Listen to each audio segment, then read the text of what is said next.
dagaalka u dhaxeeya ciidamada huwanta ah ee ay hogaaminayaan maamulka Axmaarada iyo kooxda TPLF ayaa waxa uu u muuqdaa filin ay daawanayaan shacabka dalkaasi Ethiopia intooda ay u suura gashay in ay helaan amaba isticmaalaan adeega internetka. magaalada Muja oo ah mid u dhaxaysa magaalooyinka Waldiya iyo waliba magaalada Lalibela ayaa maalmo ka hor waxa qabsaday ama la wareegaya ciidanka kooxda TPLF waxaana ay soo bandhigeen muuqaal ay ku muujinayaan qaabkii magaaladaasi ay u qabsadeen. magaalada inta ayna soo gelin daqiiqada ka hor ayaa waxaa la arkayaa ciidamada huwanta ah oo ka firxanaya magaalada, kuwaasi oo aan haba yaraate iyagu isku dayaynin in ay iska caabiyaan ciidamada huwanta ah. halkii ay ugu yaraan wax uun iska caabin samayn lahaayeen ayaa mid waliba waxa uu gelayaa ama bilaabayaa qaabkii uu naftiisa oo la baxsan lahaa amaba uu oga carari lahaa ciidamada kooxda TPLF ee bidhaan aragga u jira. waxaana la arkayaa iyaga oo magaalada dhexdeeda cararaya oo xataa aan isa sugaynin amaba aan isu istaagaynin, mid waliba uu isku dayayo in uu noqdo kan ugu horeeya ee ka baxsada goobta dagaalka ama magaalada ay soo galayaan maleeshiyaadka kooxda TPLF. muuqaalkani waa daqiiqadihii ugu dambeeyay ee ciidamada huwanta ahi ay kaga baxayeen degmada Muja ee sida aan soo sheegnayba u dhaxaysa magaalooyinka Lalibela iyo waliba magaalada Waldiya, halkaasi oo haatanna waa labada magaalo ee Waldiya iyo Lalibela ay ku hareeraysan yihiin kooxda TPLF sida ay sheegayaan warbaahinta taageerta kooxda TPLF. ciidamadani waa ciidamadii huwanta ah, waxa ay u badan yihiin maleeshiyaadka qoomiyadda Axmaarada iyo waliba ciidanka gaarka ah ee deegaanka Axmaarada. waxaana la arkaa iyaga oo macaagaadiidkoodii dagaalka wata, gaar ahaan baabuurta qabaalada loo yaqaano ee qoriyaha tiknikada ahi ay saaran yihiin,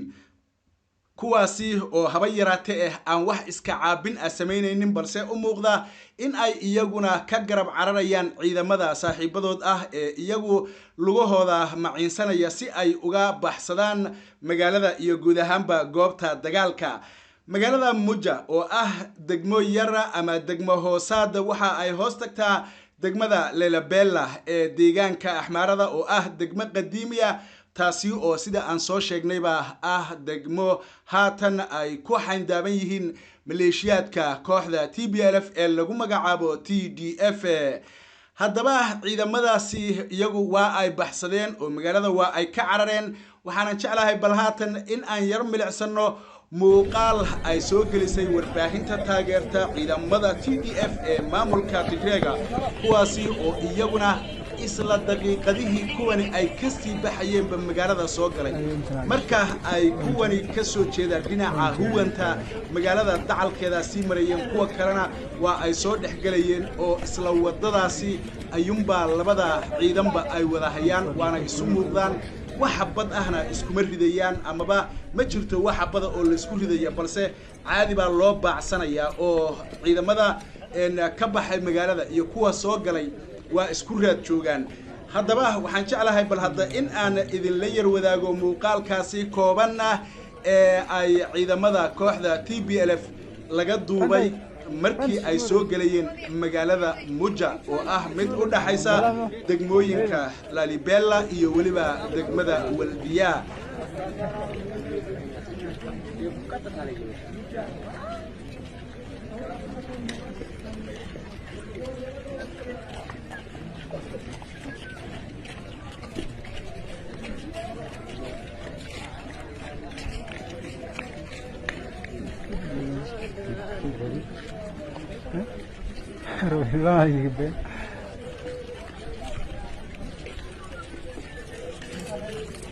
Panda, não rezi.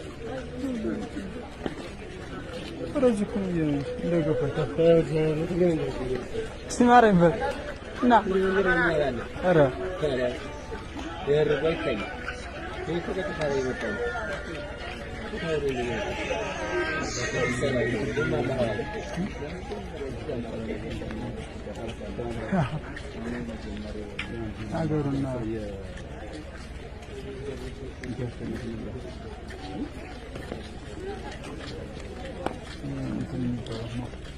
دشكا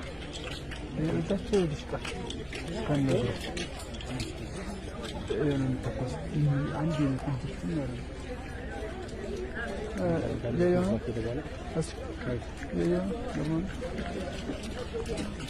marka laga yimaado muuqaalkani muujinaya ciidamada maamulka Tigreega ee TDF oo iyagu bartamaha magaalada mujamaraya ilaa iyo haatan si rasmi ah dhinacyada midkoodna ugama uusan hadlin qabsashada magaaladaasi Muja balse warbaahinta taageerta ciidamada jabhadda TPLF ee TDF ayaa iyagu waxa ay ka waramayaan guulaha ay gaadheen ciidamadooda inta kalena marka aad fiiriso waxa ay ka hadlayaan oo kaliya abaabul iyo sidii looga hortagi lahaa maleeshiyaadka kooxda TPLF ee iyagu ku sii faafaya mar walba deegaamada kala duwan ee dhulka Axmaarada dhinaca kale wararkii ugu dambeeyay ee naga soo gaaraya gudaha deegaanka Axmaarada ayaa waxa ay xaqiijinayaan in maleeshiyaadka ama ciidanka kooxda TPLF ee lagu magacaabo TDF in ay wali ku xayndaaban yihiin amaba ay ku hareereysan yihiin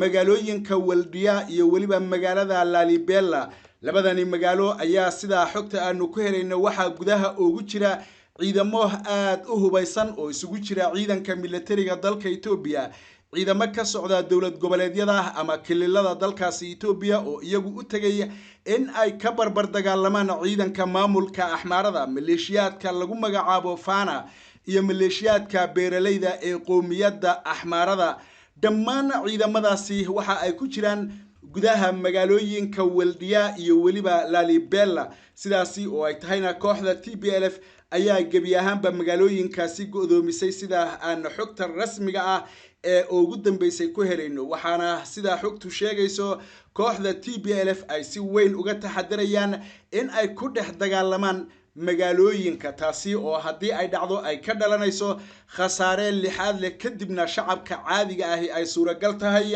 in uu la dagaalamo kooxda TPLF waxa ay u sheegaysaa qaybaha kala duwan ee bulshada ku dhaqan magaalooyinka ay qabsadeen haba yaraatee in aanay hal qof ah waxba yeelaynin sidoo kalena aanay diyaar u ahayn shacabku inuu ka hor yimaado waxayna shacabka ka dalbanayaan taageero iyo inay garab istaagaan oo aysan u imaanin in ay iyaga dhibaateeyaan balse ay u yimaadeen in ay ka dulqaadaan heeryada ciidamada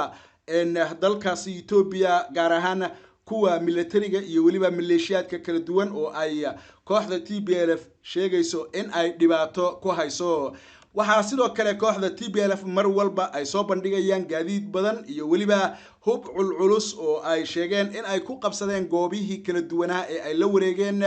ee ku yaala deegaanka Axmaarada marka laga yimaado soo bandhigida agabyada kala duwan iyo gaadiidka ay qabsadeen jiraan ila xogogaala oo si rasmi ah u xaqiijinaya meelaha warbixinaha laga soo xiganayana waa kaliya labada dhinac ee dagaalamaya oo dhinacna ay soo gudbinayaan muuqaallo iyo sawirro kala duwan oo ay ku muujinayaan horumarka ay ka sameeyeen goobaha dagaalka iyo dhinaca kale oo iyaguna soo bandhigaya abaabulka dagaal iyo waliba qayladhaanta ay ugu jiraan sidii looga hortagi lahaa kooxda TPLF